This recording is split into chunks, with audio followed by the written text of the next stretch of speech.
Imagine a vibrant discussion between people that includes both openness and critical thought in the pursuit of truth. The Purchasing Truth podcast is an experience, a journey, an exploration of the impact that negative messages in politics and the media have on our families, community, society, and nation. Join your hosts, Bill Stierle and Tom Hazard, to discover new concepts and language strategies that will reveal effective ways of establishing truth. This podcast series will tackle current events, leadership challenges, healthcare confusion, integrity in business, and many other areas that affect us all. Gain clarity and understanding of the various truth perspectives. Welcome to Purchasing Truth.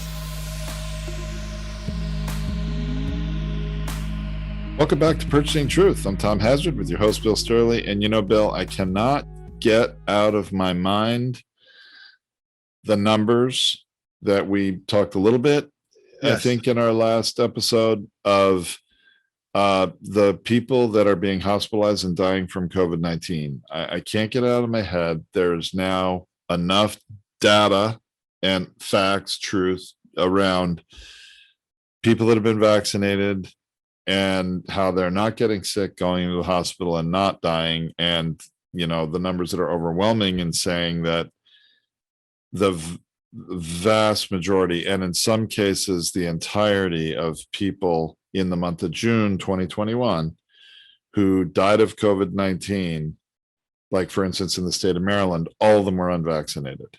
And literally 99% of people that are being hospitalized for COVID-19 are unvaccinated. And yet we still have people not believing the virus is going to impact them.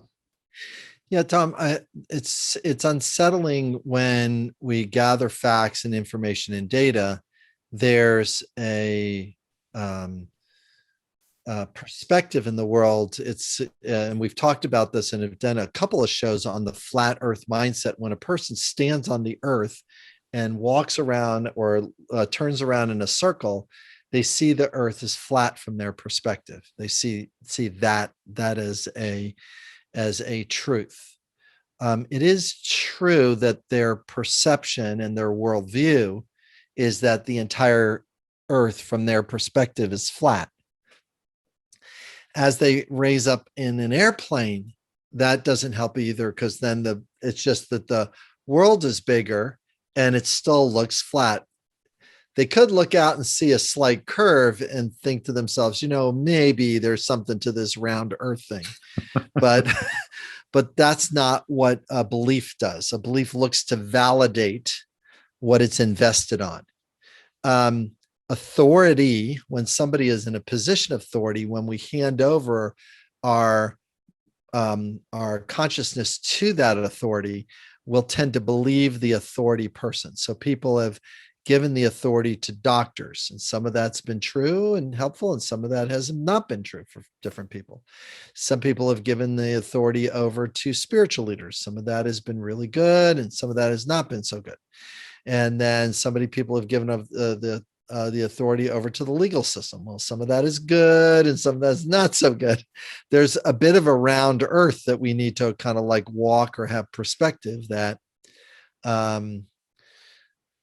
that there are these different perceptions and perspectives that people go through. Now, how this relates to COVID-19 is really important, because if an authority, a political authority, says, well, it's not that bad, it's like the cold, or somebody that is speaking from authority, like somebody that has a radio show, and says, it's not that big, it's like a cold, you know, you're going to get over it. Most of the people don't die from it.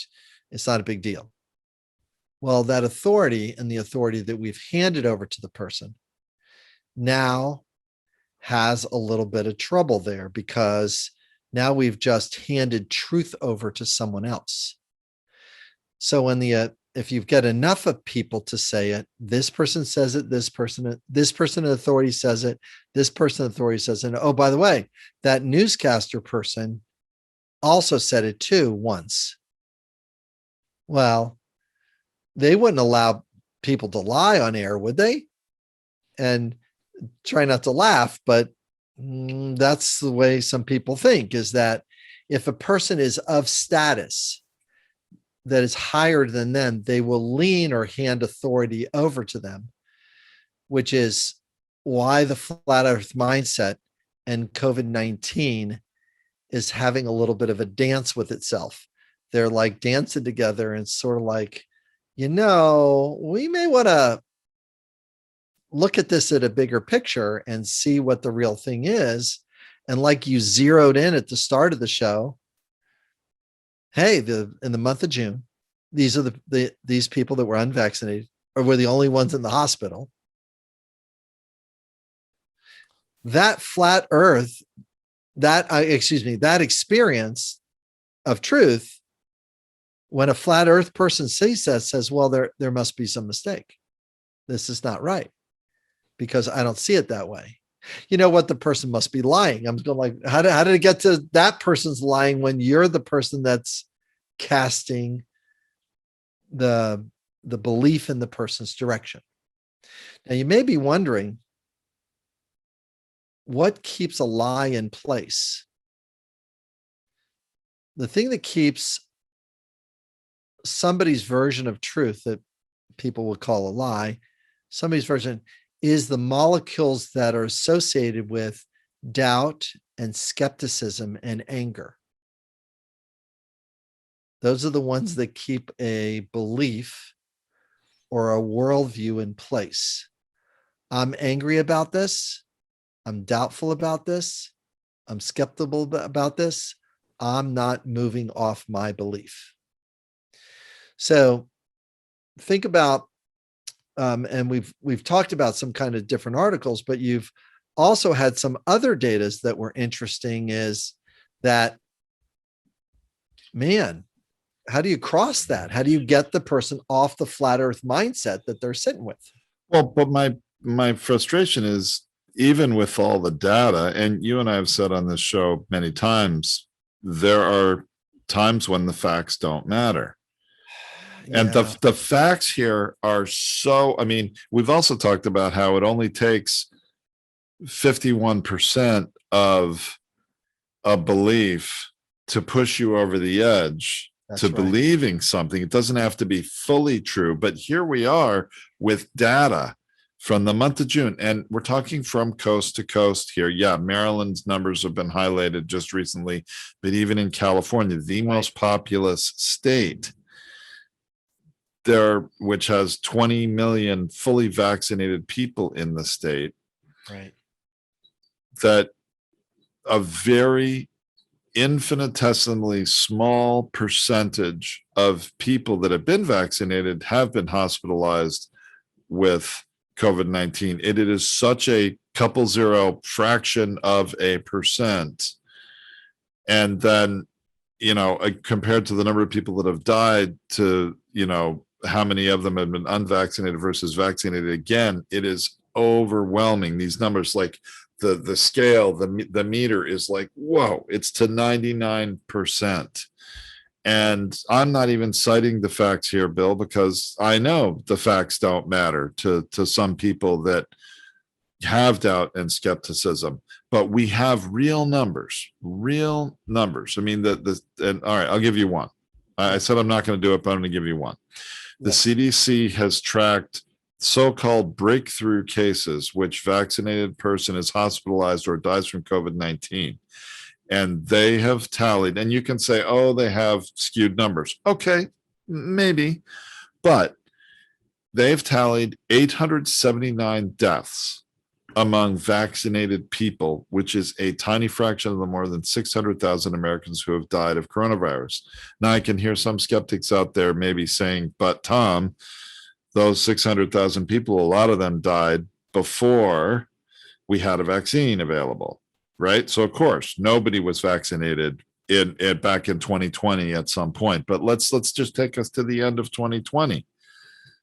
Take us to 400,000 people having died. So even if you take 200,000 people and you have 879 that died who were vaccinated, it's still an infinitesimally small percentage. So, okay, there's my fact, and I'll get off of the fact train there for a minute. But Well, that's a good point, because the damage is to truth and trust. That's the damage. The damage is, how can I get trust and how can I get truth so I can make a decision? The feeling of doubt or skepticism in splitting numbers is not talking about the issue. The primary issue is, how do you meet the need for protection and safety for people? That should be at the, you figure that would be really good to be at the top of the list. Second, how do you provide protection for jobs and an economy where people are more engaged in the world rather than less engaged in the world? We've got a COVID-19 PTSD thing that's showing up that we're not doing anything about, which is, I don't want to go back to work. I don't want to drive in a car. I want to stay at home at work, where I work just fine here. And the paycheck came the same as it did before. So why do I need to go sit in an office? So I don't like those people in the office anyways. Why am I going in there? The protection, the trauma of the potential of being out there. And, oh, by the way, I know my boss and he's this way. So I don't want to go because he's not a vaccinated type guy. In fact, he's a person that blah, blah, blah, blah, blah, is Republican, voted for Trump, whatever things that they're saying. When we look at a post-trauma event, is you're taking a set of beliefs that used to work one way and now they've worked another way, and it's really hard to snap them back into the reality. Very, very hard to snap the belief back. Very hard to snap behavior back. It's like, I got an email from my former office that I rented office space at. We want you back. I'm thinking, like, why go back? I know you're there. I might rent the room every once in a while, but I'm surely not going to put my address there again, because I don't really need to now, because working from home is not a bad or wrong thing to do. The belief shift is going like, hey, if you can work at home, just work at home. Workspace, home space. You don't have to travel. You got more connection time with your family. You see, what happened is, all of a sudden I just started pitching the belief, right? Well, no, and it's interesting to see. I think it's very obvious anyway that belief has shifted in America from the past. I started working at home in 1993, and I did have a couple stints working for other people after that, but I remember, like, my own company, 1997, 98, 99, into the early 2000s, before my company needed a physical office space, was run out of my home. Even had some employees coming into the home. And the number of people that thought I didn't have a real business just because I worked in my home, it was really interesting. It's like, wait a second, we're making $2 million a year here at that time. And yeah, I guess it's not a real business because they don't have an office. I don't know. But Bill, you bring up a really good point, though. And I have a question for you. Sure. For people that have this flat earth mindset about the vaccine, for whatever reason, is there any authority that can get through to them? Is there any level of authority that they will heed or listen to? Yes, there is. Yes, there is. And the way, but in order for that authority to get through now, they need empathy for the doubt and skepticism that they're carrying. So, like, it won't work right now if Trump comes out and says, hey, I just lost my best friend, or I lost one of my family members to COVID. I please go get vaccinated because this is a great loss to me. And that's what it took for Ronald Reagan to do something about AIDS. Was Rock Hudson died. His close friend, Rock Hudson, died. He's going like, wait a minute, I'm in a position I can do something with it. Forget the optics. I am now going to take an action step in that direction. And that helped him greatly to be engendered by things. Now, would it have made a difference if he would have made that decision a year earlier? Yes. I mean, my brother might even be alive if he would have made that decision earlier, because then all of a sudden it would be a national advocacy for an acceptance of, a protection of, a research towards. It's kind of like all the goodwill that Biden's receiving right now, that he's handling it, and he's not like, he's going like, this is the way we're going and this is what's working and I'm just following the numbers here. So restoring and getting them to believe it is an authority saying, in the past, you might have been feeling doubtful and skeptical, or you've been feeling doubtful because you've struggled with the truth. And you might have felt skeptical because it's been very hard to trust. And if that authority said this sentence, what can I say or do so trust would take place between us? That person that's on the flat earth mindset about COVID would say, well, trust would say is that if my family doctor said this, trust would be is that if my neighbor said this, trust would be if I read this paper, trust would be, they would actually, they'd actually bring themselves to the decision, because now somebody's really talking about the pain that they're experiencing with the feeling of doubt and skepticism. Doubt and skepticism is hard to maintain. It takes a lot of adrenaline and cortisol to do. Watch, I'll do it right now. I don't know if that's going to take place. Boy, I don't think it's going to happen. See, even of me doing it, my body just went rip. It just pulled straight back. Or I could imagine if former President Trump would go public saying, you know, I know a lot of people had doubt and skepticism over these vaccines because they were developed so quickly. And every other vaccine that, you know, has been out there took years and years to develop. And Operation Warp Speed, this thing got done, you know, in less than a year. And I appreciate that my administration was able to remove the red tape and the redundancy so that we can produce a safe vaccine in the shortest time possible. That's what he would say. Can you imagine if Trump had actually, before he left office, labeled this vaccine the Trump vaccine and took some credit for it? And plus, if it was named for him, he'd be all over supporting it. And a lot more people would inherently trust it. His need for respect and recognition is clearly at the front of the list. His need for being seen, need for being heard, staying relevant, connection. These are needs that he follows, you know, just like, you know, chum in the water. Though as you're fishing, you're throwing a piece of bait out there, they're coming.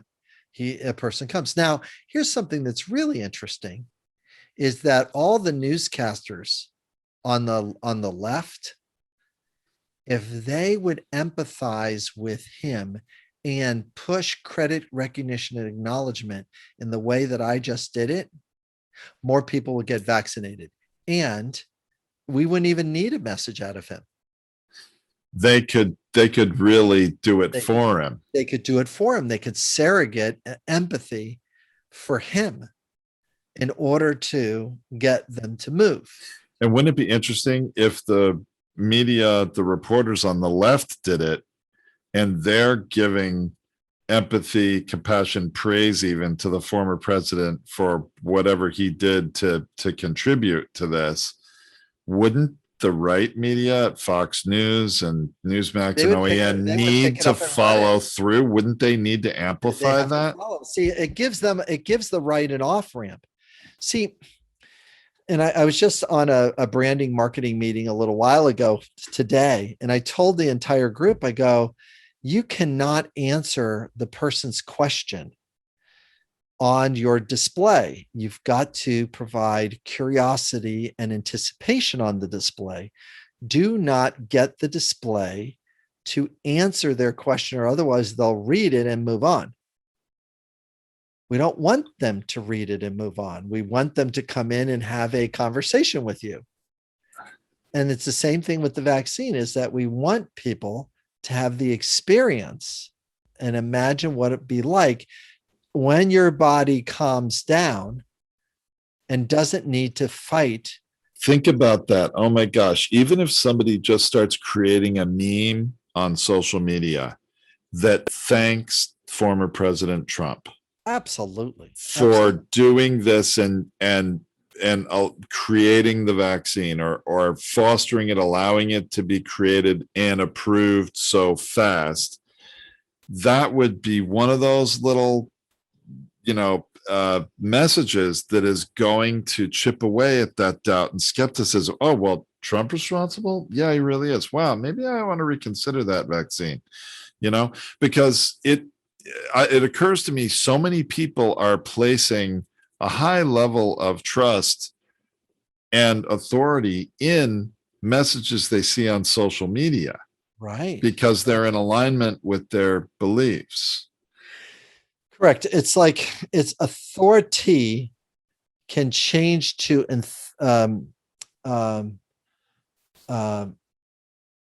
to be an authoritarian when the person steps across the line and grabs respect and recognition.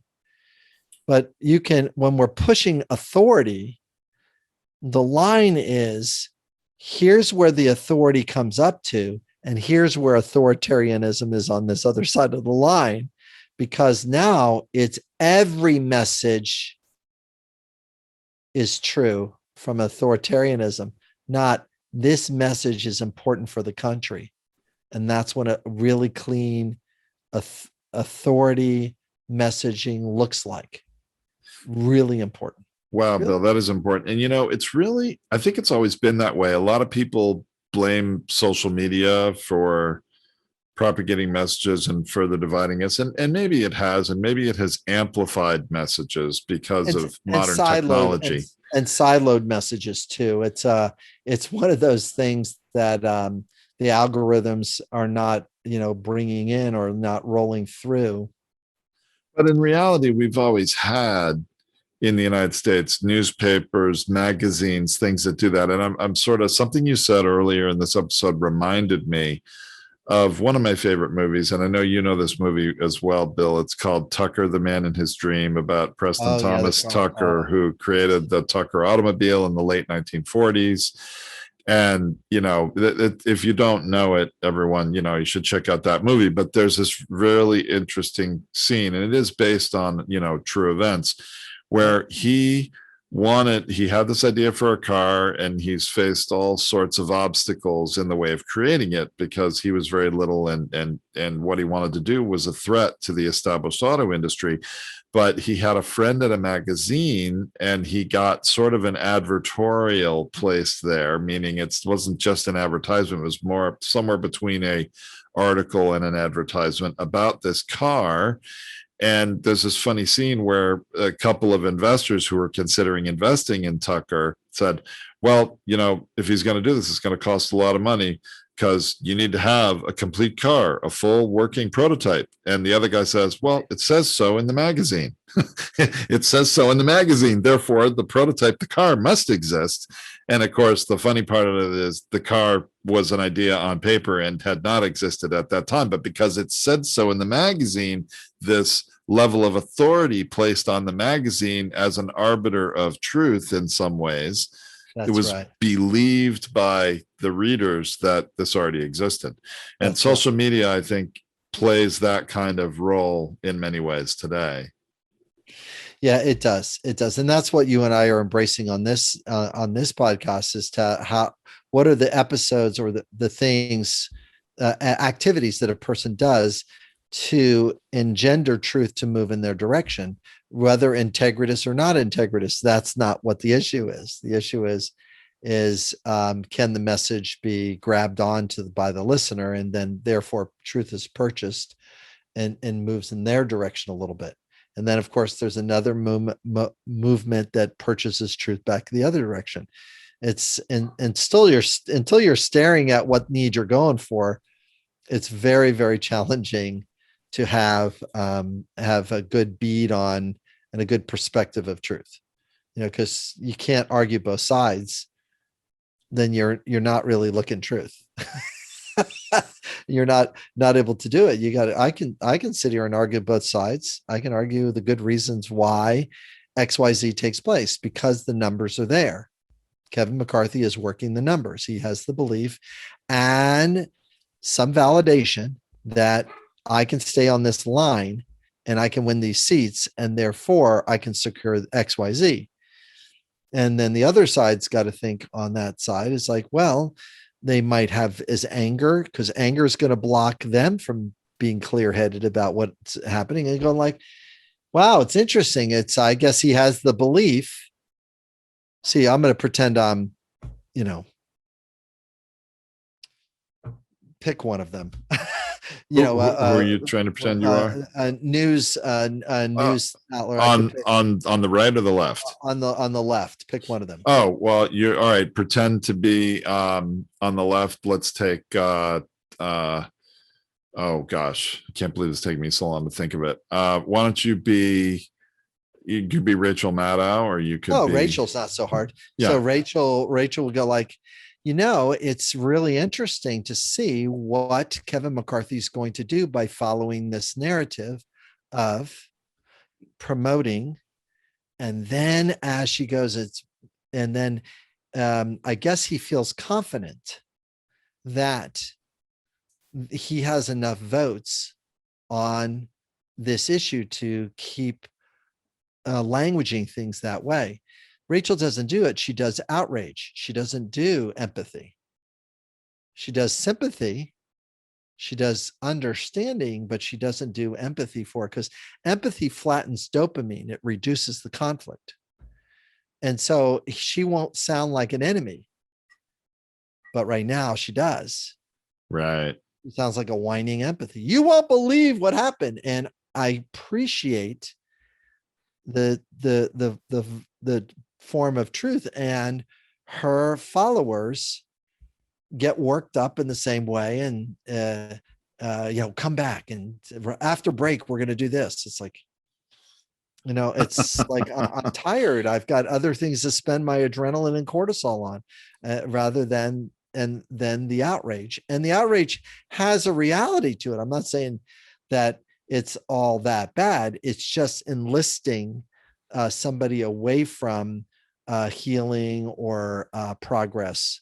And, that's something really important to watch out for. It sure is. It's very interesting when you break these things down to really understand what media is accomplishing or trying to accomplish, and what they're not necessarily trying to accomplish. And right.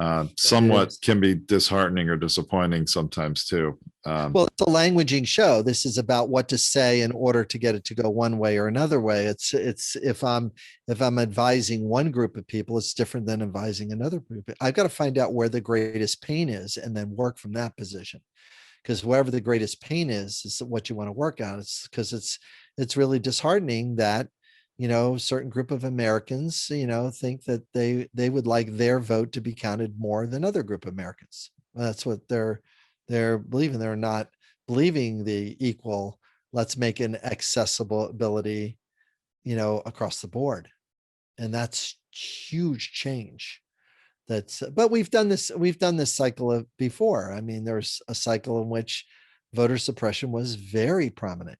So, but now we're just getting our 2021 version of suppression and exclusion. So it's in order to meet the need for protection, so there's more to talk about this, Tom. I mean, the big thing to pull away from today is just getting used to how quickly we can get off the flat earth mindset and see the big picture of it, and then see if we can stick the landing on that. That's very much needed in order for the nation to achieve a certain level of safety and protection from the virus. Right. And restore truth and trust throughout the things. It doesn't mean that people aren't going to do junky things in government or do junky things out of government. It just means we got to do a better job of pursuing truth and trust with ourselves and with others. And then it'll go better. I agree. Okay, Bill. Well, thanks very much. I really appreciate this discussion today. All right. Thanks, everybody. Thank you for listening to this Purchasing Truth podcast. We trust that you have enjoyed this engaging and thought-provoking conversation. Our hope is that you've received value, found clarity, and broadened your truth perspective in this episode. If you did, leave us a review or visit our website, purchasingtruth.com. Join us again for another informative and content-rich discussion here at the Purchasing Truth podcast. Don't just accept whatever information comes your way. Join the discussion. Discover your own voice. Purchase your own truth.